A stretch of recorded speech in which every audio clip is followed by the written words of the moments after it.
Carl, what I need you to do is clean up this money. This is a slipping hazard. I told them to do it. This man does not have the back to pick this up. You've seen him up here.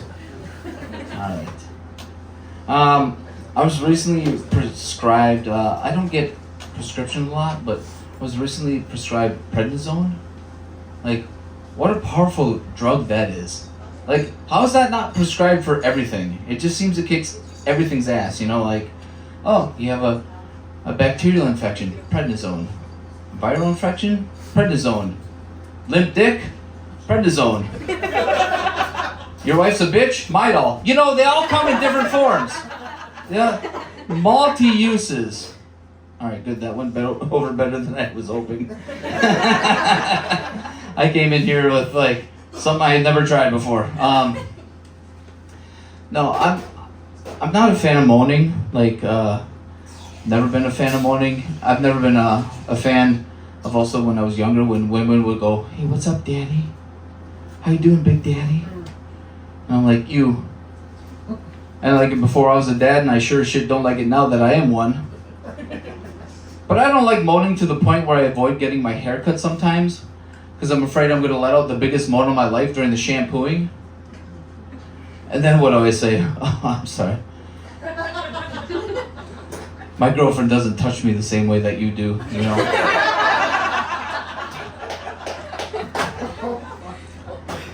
I don't like moaning to the point where, you know, if it's getting a little hot and heavy in the bedroom and I just have to gently put my mouth over her mouth and go, "Shut the fuck up."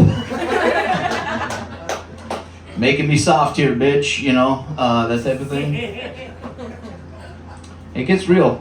No, I am a dad though, and ever since I became a dad, my emotions started to get really wild. You know, I started, you know, like song lyrics started hitting me differently. I started crying at things I never cried at before. You know, I was watching a video of a beautiful young lady getting just absolutely railed in it. And I was like, oh no!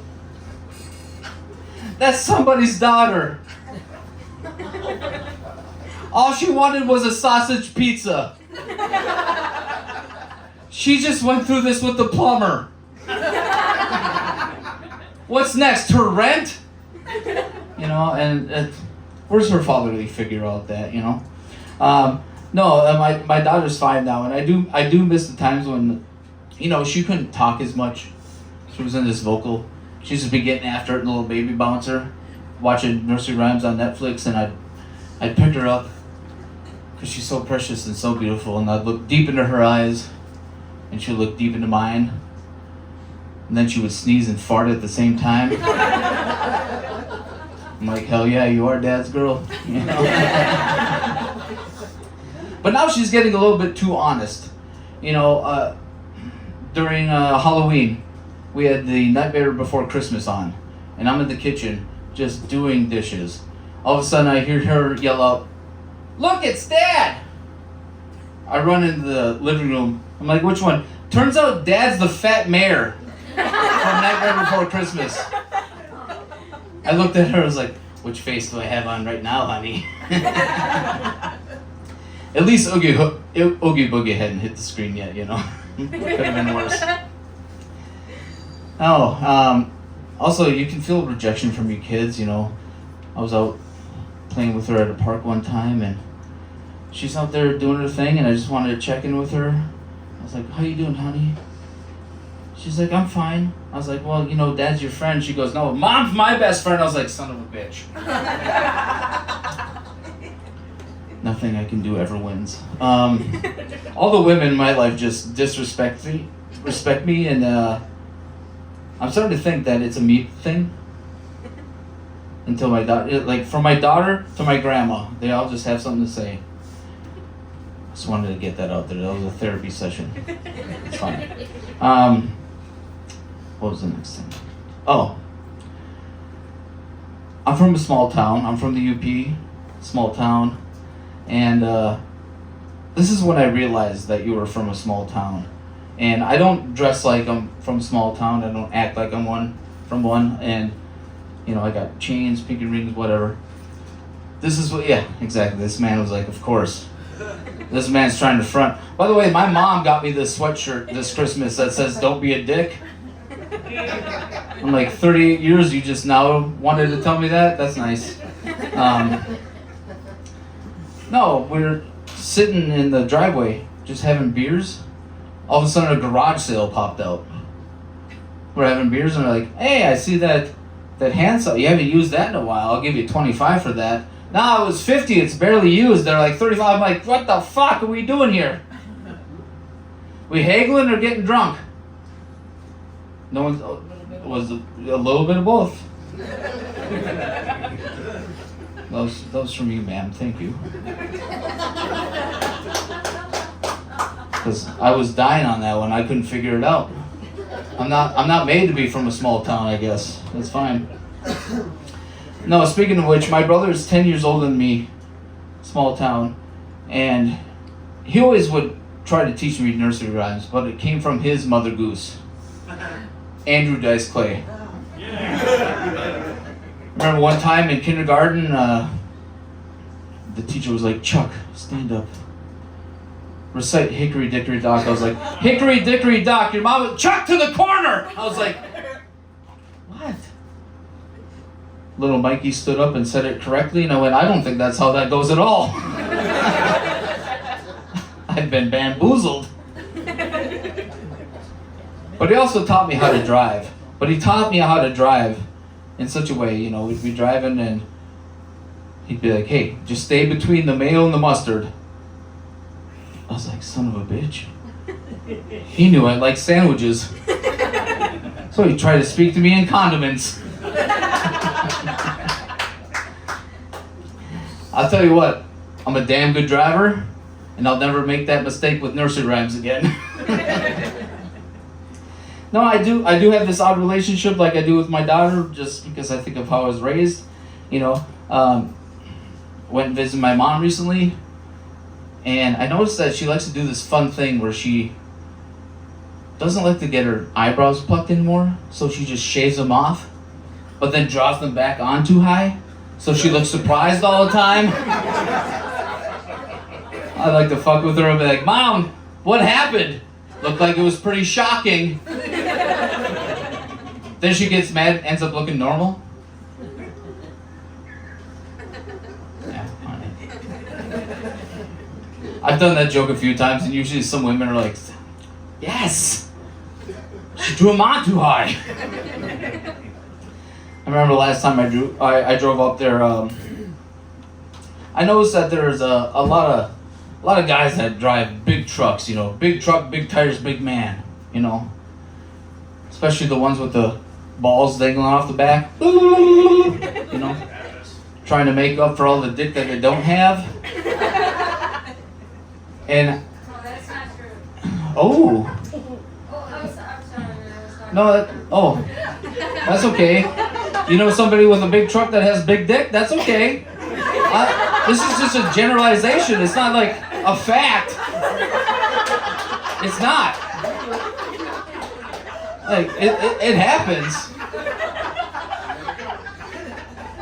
But I got to thinking, damn, I drive a 2011 Chevy Double HR. If you don't know what that is, it looks a lot like a PT Cruiser. And I was like, damn, this is the perfect amount of vehicle for the amount of dick that I'm bringing. Sure, it's not big and flashy, but it's enough to bring you a kid.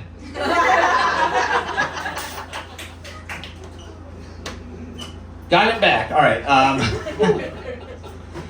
No, my mom has this unique, or at least it's unique to me, this unique unit of measurement. And I'm just going to get into it. It's a term I would never use. So living in the UP, it was supposed to snow a bunch, and it didn't. And my mom looked out the next day, and it was just that like light fluffy snow that you could go out to your windshield, just blow it off. And she goes, "Oh, looks like it only snowed a cunt hair out." I was like, "Cool, Mom, I'm 12. I didn't think of this term until I went to college at UW Superior, where it was actually supposed to snow just a dusting, but it ended up snowing more, and told my date, I was like, look how much it snowed outside. And she goes, oh, looks like it only snowed a cunt here. And I went, oh, hold on. I learned 3 things that night. A, that unit of measurement is very subjective. B, I wasn't going home with Becky that night. And C, why was my mom always so goddamn trim?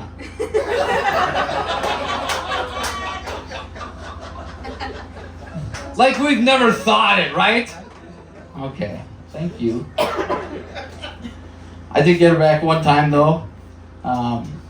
Not intentionally, but maybe, whatever. I stayed at her place when I was going to college at UW Superior. I went to visit her, and we're out just having a good time. Like, she gets after it. And I remember I slid a glass towards her, being like the responsible son, being like, hey, I'm done, we should go home. She pushes her glass to me and she goes, fuck you, I'm not. I went, I have to go home. So my girlfriend at the time walked me back, sat in my parents' living room. I decided that I had to go to the bathroom. And I thought that the best place to do that would be my mom's oven. So I got up and I opened that oven up and I just did it. And my girlfriend at the time was 4'10". Still the only person in my life that I could stiff arm and be like, nah, you ain't stopping this. So we woke up the next day. I heard my parents in the living room, woken up, feeling like Jaeger and shame. And I went, oh my God, I pissed in my mom's oven, didn't I? And she said, yes, you did, you fucking idiot. And I went, it's too early for those harsh words. So I walked out, and thankfully, they were not getting ready to cook Sunday breakfast like my mom normally would. They were getting ready to go garage sailing. So when they left, I did the sensible thing. I opened up all the windows in the house, set that oven to broil, and just smoked the piss right out of there. Anytime I'd come back to visit, I wouldn't eat there. And my mom was wondering why.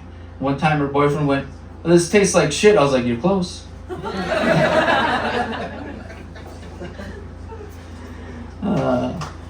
But speaking of bathrooms, I do have I'm not a huge public bathroom fan, and I'm not sure who is, but there's people that can just deal with it. They can just go out and just let it fly wherever. Where I'm like, who's watching?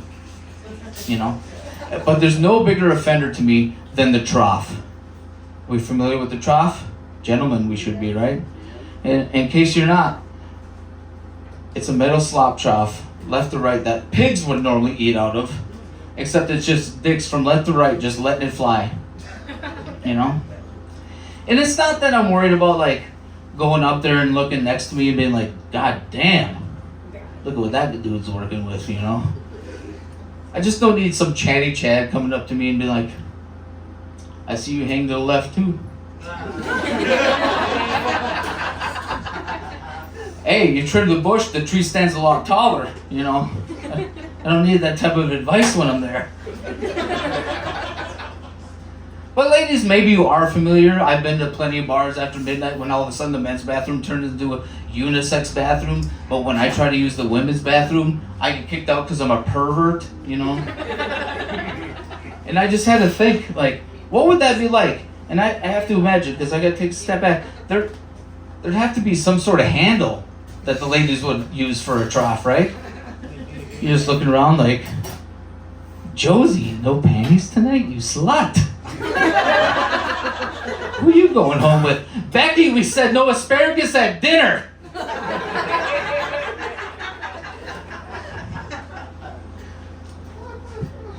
No, during the pandemic, I found something that really opened up my eyes, and it was flushable wipes. My God, those things are fabulous. Like, I use a couple of those things. I just walk around feeling like a squeaky cheese curd. I'm like, hell yeah. Do I even need to shower today?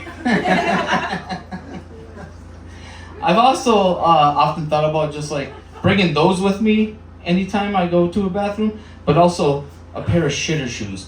Because when I go to blow up stall number 2, and I will, the last thing I need is to come out And somebody looks at me and goes, "It was you." Because I recognize my shoes.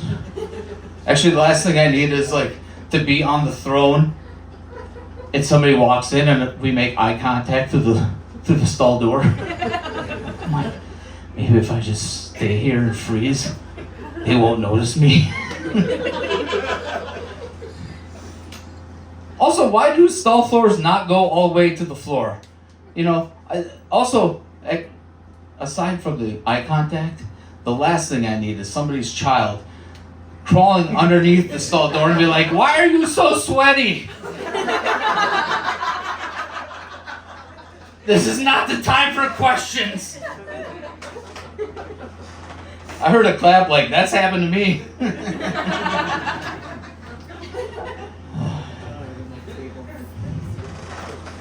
You can, I'm going to transition to feeling rejection. We've all felt rejection, right? You can feel rejection in so many ways, you know? Like, I saw a sweet slogan. There we go. Sweet slogan. I can't do it. I saw a sweet Logan who had a sweet slogan that said, it was for mustard donuts. It said, "Wake up and taste the tang." I was like, hell yeah, that's good. So I took a screenshot of that. I put it on my Instagram story and I said, "It sounds like something college Chuck would have said." One of my ex-girlfriends immediately replied and says, "This sounds like something you would still say." And I was like, shit, she ain't wrong. Also, I got an email one time from people trying to steal my identity. I got a notification. And then 20 minutes later, I got an email from the person trying to steal my identity with articles on how to help my credit score. I'm like, this is why I don't do this much. You want to have my social security number? Please help me. You know? And the last thing was, I tried to buy my girlfriend at the time a swimsuit. And it said, "The Father, the Son, and the Holy Spirit" on it. And she said, "No." I went, "Why not?" She goes, "Well, you focus on the Father and the Son too much and it makes the Holy Spirit angry." And I went, shit, she ain't wrong either. But what's worse than rejection?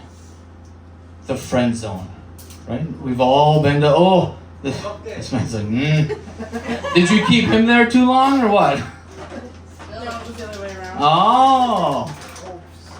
But we all know what the friend zone is, you know, where you've been trying to wear down that person the last year through text, being like, "You can get anything you ever wanted if you're with me." And they reply, "That's great." You know, the friend zone. I remember this time, I was hanging out with my buddy, and his daughter came up, and she goes, "I love Siri." And Siri said she loves me too. And I ripped that iPad out of her hand, and I was like, "You know Siri's not real? Just like Santa Claus. And just like they say, you can be anything that you want to be." Yeah, I drop truth bombs. Like, what do you want me to do? So I went, "Watch this. Siri, I love you."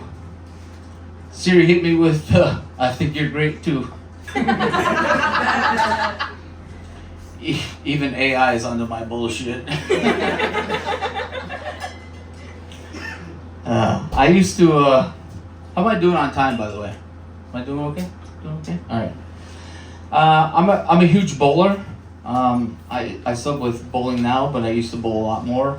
And I remember this one time in the league that my buddy's girlfriend subbed in, and she was taking her sweet time. And I had to go remind her, "Hey, it's your turn. I don't know how much time the other team has left on Earth." Is your husband bowl?